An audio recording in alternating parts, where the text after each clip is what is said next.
This video brought to you by @Salesforce Docs. Welcome to Overview, the first in the Who Sees What series. These videos provide the basics on visibility and data access in Salesforce. There are several layers of access control that determine who sees what in your Salesforce organization. First, users need access to the org itself. As the administrator, you provide this by creating and activating users and allowing them to log in from set IP ranges and hours you define.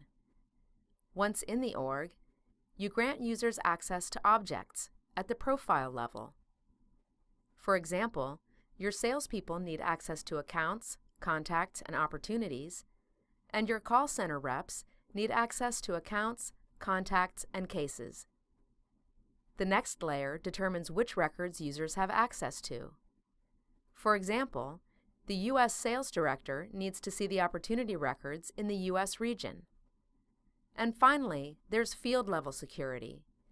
You might have individual fields that contain confidential information that should only be seen by certain people.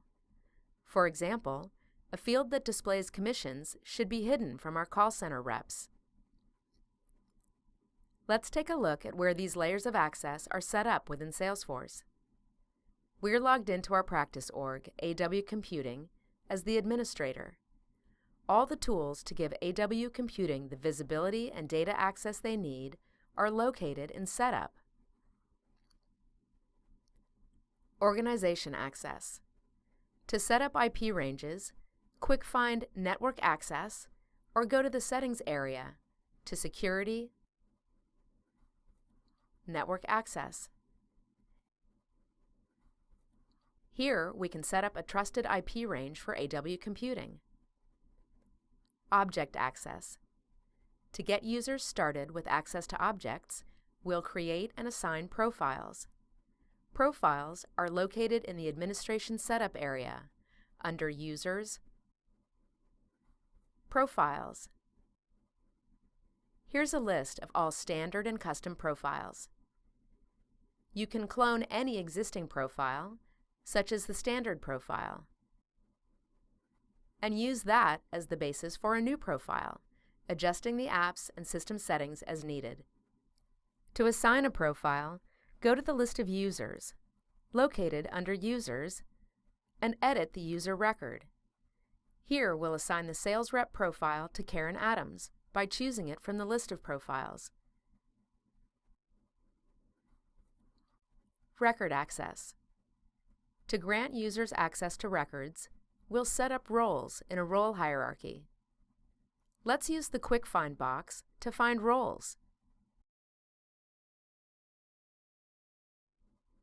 Here, you can add new roles in the hierarchy, edit or delete existing roles, and assign roles to users. Field Access. Access to fields is controlled through field-level security. This can be applied in a few areas here in the setup pages. Let's say we want the commission field on opportunities hidden from our call center reps. One way to set security on this field is to go to Security in the Settings area and click Field Accessibility. The commission field is on the Opportunities object, so we'll click Opportunity. We view by fields and choose Commission. Here we can see what access each profile has, and we can click to edit them. Now you know the places you work in to set up visibility and access to data for everyone in your company. To learn more about visibility and access, check out all the titles in this video series. You can also search for these topics in Salesforce Help. And come join us on the trail at trailblazer.salesforce.com.